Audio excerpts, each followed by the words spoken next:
ம். அனைவருக்கும் வணக்கம். கோடிலிங்க தரிசனத்தை தரும் அன்னாபிஷேகம். இந்த அற்புதம் நிறைந்த ஐப்பசி மாதம் வரக்கூடிய இந்த அன்னாபிஷேகத்தில் கலந்து கொண்டாலே கோடி புண்ணியங்க. ஒவ்வொரு மாதத்திலும் வரக்கூடிய பௌர்ணமி அப்படிங்கிறது அனைத்து தெய்வங்களுக்கும் உகந்த திதியாக சொல்லப்படுது. அதிலுமே குறிப்பாக சிவபெருமானுக்கு உகந்த திதியாக சொல்லப்படுவது பல பேருமே ஒவ்வொரு மாதமும் வரக்கூடிய பௌர்ணமி நாள் அன்னைக்கு சிவபெருமான் ஆலயத்திற்கு சென்று சிவபெருமான வழிபாடு செய்வாங்க. அதே போல தாங்க திருவண்ணாமலைக்கு சென்று கிரிவலமும் செய்வாங்க. ஒவ்வொரு மாதத்திலுமே வரக்கூடிய ஒவ்வொரு பௌர்ணமிக்குமே ஒவ்வொரு விதமான விசேஷங்கள் இருந்தாலும் ஐப்பசி மாதத்தில் வரக்கூடிய பௌர்ணமிக்கு மிகவும் சிறப்பு மிகுந்த விசேஷமானது இருக்கு. அன்றைய தினம்தான் அனைத்து சிவாலயங்களிலுமே அன்னாபிஷேகம் அப்படிங்கிறது நடைபெறுங்க. அன்னாபிஷேகம் பூஜை வழிபாடு. யார் ஒருவர் கோடிலிங்க தரிசனத்தை செய்கிறாங்களோ அவங்களுக்கு மறுபிறவி அற்ற நிலையானது உண்டாகும் அப்படின்னு சிவபெருமானே சொல்லியிருக்காரு. அனைவராலுமே சுலபத்தில் கோடிலிங்க தரிசனத்தை காண முடியாது அல்லவா? அதற்காகத்தான் ஒவ்வொரு வருடமும் ஐப்பசி மாதத்தில் அனைத்து சிவாலயங்களிலுமே அன்னாபிஷேகமானது நடைபெறும். இந்த அன்னாபிஷேகத்தை யார் ஒருவர் தரிசனம் செய்கிறாங்களோ அவங்க கோடிலிங்க தரிசனத்தை செஞ்ச பலன்களை பெற முடியும். மேலுமே ஒவ்வொரு அரிசியும் சிவலிங்கமாக பாவிக்கப்பட்டு அன்றைய தினம் நம்ம வழிபாடு செஞ்சாலே தான் கோடி லிங்க தரிசனத்தை நம்மளால அன்றைய தினம் செய்ய முடிகிறது. அப்படிப்பட்ட நாளில் நம்ம வீட்டில் செய்யக்கூடிய பூஜையை பற்றி தான் நம்ம இந்த ஆன்மீகம் சார்ந்த பதிவில் பார்க்க போகிறோம். இந்த வீடியோ உங்களுக்கு யூஸ்ஃபுல்லாக இருக்கும். வீடியோவை ஸ்கிப் பண்ணாமல் முழுமையாக பாருங்கள். வீடியோ பிடிச்சிருந்தா லைக் பண்ணுங்கள், கமெண்ட் பண்ணுங்கள், ஷேர் பண்ணுங்கள். நீங்கள் இதே போல் தகவலை தெரிஞ்சுக்கணும் அப்படின்னாலும் நம்ம சேனலை சப்ஸ்கிரைப் பண்ணி வச்சுக்கோங்க. கூடவே இருக்க பெல் பட்டியுமே ப்ரெஸ் பண்ணிட்டு வாங்க வீடியோக்குள்ளே போகலாம். ஐப்பசி மாத பௌர்ணமி திதி அப்படிங்கிறது நவம்பர் மாதம் 4ஆம் தேதி இரவு 9:42 மணிக்கு தொடங்கி நவம்பர் மாதம் 5ஆம் தேதி மாலை 7:27 வரைக்குமே இந்த பௌர்ணமி திதியானது இருக்குங்க. அதனால் அன்னாபிஷேகம் செய்ய வேணும் அப்படின்னு நினைக்கிறவங்க நவம்பர் மாதம் 5ஆம் தேதி பிரம்ம முகூர்த்த நேரத்திலோ அல்லது காலை 9:15 அல்லது 10:15 மணிக்குள்ளோ அல்லது காலையில் 11:45 மணியிலிருந்து 12:45 மணிக்குள்ளோ அல்லது ஈவினிங் பார்த்தோமா 5:30 மணியிலிருந்து இரவு 7 மணிக்குள்ளேயோ செய்கிறது ரொம்ப நல்லது. வீட்டில் சிவபெருமான் படம், சிலை, லிங்க ஸ்வரூபம் என்று எது இருந்தாலும் சரிங்க. அன்னாபிஷேக நாளில் கண்டிப்பான முறையில் பூஜை செய்கிறது ரொம்ப சிறப்பு. எந்த வடிவத்தில் சிவலிங்கம் இருந்தாலும் சரிங்க, அந்த லிங்கத்தை முதல்ல தண்ணீரால் சுத்தம் செய்ய வேணும். பிறகு பார்த்திங்களா பசும்பாலால் அபிஷேகம் செஞ்சு அதுக்கப்புறம் பச்சரிசி சாதத்தை வடித்து ஆற வைத்து அதை வைத்து சிவலிங்கத்திற்கு அன்னாபிஷேகம் செய்ய வேணும். அதாவது அந்த லிங்கத்திற்கு ஃபுல்லாகவே நீங்கள் அந்த சாதத்தால் போட்டு பூஜை செய்ய வேணும்.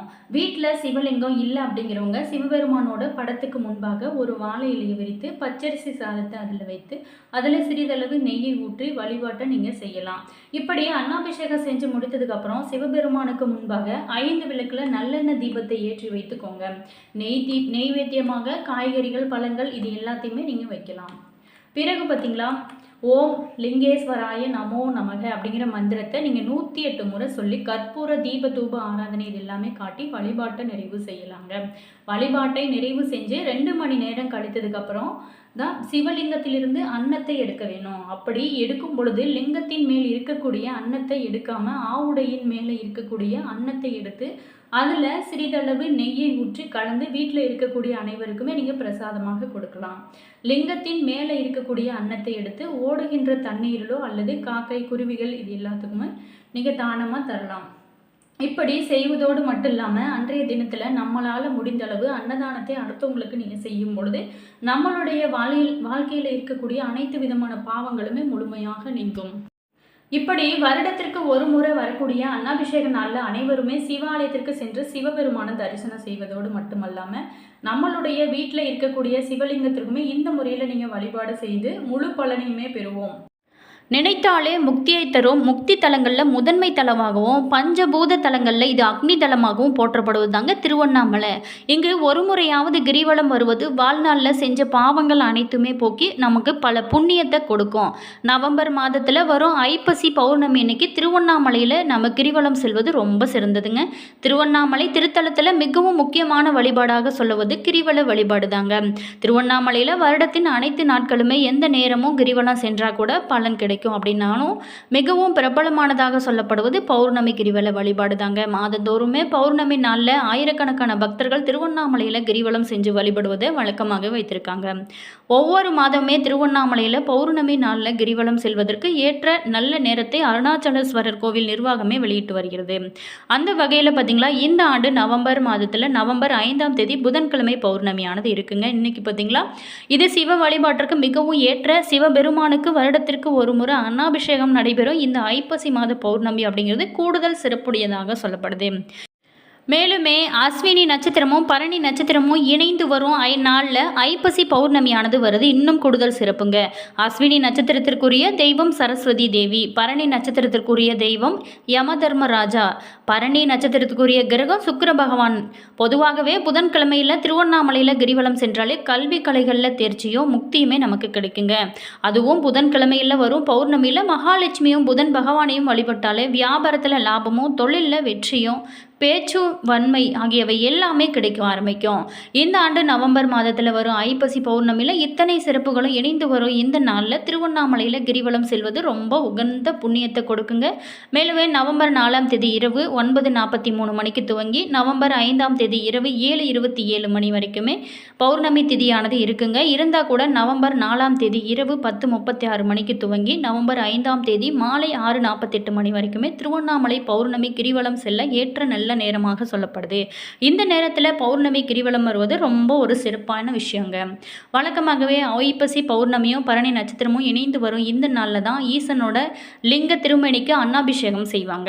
அந்த வகையில் இந்த ஆண்டு நவம்பர் 5ஆம் தேதி மாலையே அனைத்து சிவன் கோவில்களிலுமே அன்னாபிஷேகமானது நடைபெறும். இந்த சமயத்தில் திருவண்ணாமலையில் கிரிவலம் வந்து அஷ்டலிங்கங்களையும் தரிசித்து அண்ணாமலையாரையும் தரிசித்தனால எப்படிப்பட்ட பாவமும் தீர்ந்து முக்தியுமே கிடைக்கும். அன்னத்திற்கு குறை அப்படிங்கிறது ஏற்படவே ஏற்படாதுங்க. அதோடு கோடி லிங்கங்களை தரிசித்த பலனுமே பௌர்ணமி கிரிவலம் வந்த பலனும் ஒரே சமயத்தில் கிடைக்கிறது ஒரு அற்புதமான விஷயமாகவும் சொல்லப்படுது. மேலுமே சிவனே மலையாக வீற்றிருக்கும் திருத்தலமாக சொல்லப்படுவது திருவண்ணாமலையில் ஐப்பசி அன்னாபிஷேகம் அன்னைக்கு கிரிவலம் வருவது சொல்ல முடியாத அளவுக்கு அற்புதமான பலன்களை உங்களோட வாழ்க்கையில் கொடுக்கும். அதே மாதிரி நிறைய ஆலயத்தில் கிரிவலமானது செல்லாவாங்க. ஆனால் இந்த திருவண்ணாமலைக்கு அதிகமானவங்க செல்றதுக்கு என்னதான் காரணம் அப்படின்னு கூட யோசிப்பீங்க. சிவபெருமானே அண்ணாமலையாக காட்சி தருகிறாருங்க. இதை காந்தமலை அப்படின்னு சொல்லுவாங்க. காரணம் என்ன அப்படின்னா, இந்த மலையை தரிசிக்க வருவரை மீண்டும் மீண்டும் காந்தம் போல கவர்ந்து இங்கு வரவழைக்கும். கிருத யுகத்தில் இது அக்னி மலையாகவும், திரேத யுகத்தில் மாணிக்க மலையாகவும், துபாகர யுகத்தில் தாமிர மலையாகவும், இந்த கலியுகத்தில் கல்மலையாகவும் திகழ்கிறாருங்க. இந்த மலையோட உயரம் 2688 அடி, அதாவது 800 மீட்டர். கிரிவல பாதையோட தூரம் 14 கிலோமீட்டர். இந்த பாதையில் 20 ஆசிரமங்களும் 360 தீர்த்தங்களும் பல சந்நிதிகளும் அஷ்டலிங்கங்களுமே இருக்குங்க. மேலுமே 26 சித்தர்கள் வாழ்ந்ததாகவும் அடிக்கு 1008 லிங்கம் அமைந்துள்ளது அப்படிங்கிறது குறிப்பிடத்தக்க ஒரு விஷயமாகவும் சொல்லப்படுது. மலையை ஒவ்வொரு இடத்துல நின்று பார்த்தாலும் ஒவ்வொரு வகை தரிசனமாக 27 வகை தரிசனத்தை நம்மளால காண முடியுங்க. எத்தனையோ அதிசயங்களையும் அற்புதங்களையும் உள்ளடக்கியது தாங்க திருவண்ணாமலை அண்ணாமலையார் கோவில். என்னதான் திருவண்ணாமலைக்கு பல முறை போயிருந்தா கூட, பல விஷயங்கள் திருவண்ணாமலை பற்றி தெரிந்திருந்தா கூட, அந்த கோவில் பற்றிய பல அற்புத தகவல்கள் வெளிவந்து கொண்டே இருக்குங்க. அவற்றில் சில தான் நம்ம பார்க்க போகிறோம். மேலுமே திருவண்ணாமலை தலம் பார்த்திங்களா, நடுநாட்டு தலங்களில் முதன்மையானதுங்க. பஞ்சபூத தலங்களில் இது அக்னி தலமாகவும் நால்வராலும் கூட பாடல் பெற்ற ஒரு பெருமை கொண்ட தலமாகவும் இந்த மலையானது இருக்குது. எங்கிருந்து நினைத்தாலுமே முக்தி கொடுக்கும் தலந்தாங்க இது. மேலுமே இந்த தலத்தில் தான் திருப்புகழ், கந்தர் அனுபூதி, திருவெம்பாவை, திருவம்மானை, அருணாச்சல அஷ்டகம் போன்ற புனித நூல்கள் பிறந்திருப்பதாகவும் சொல்லப்படுறாங்க.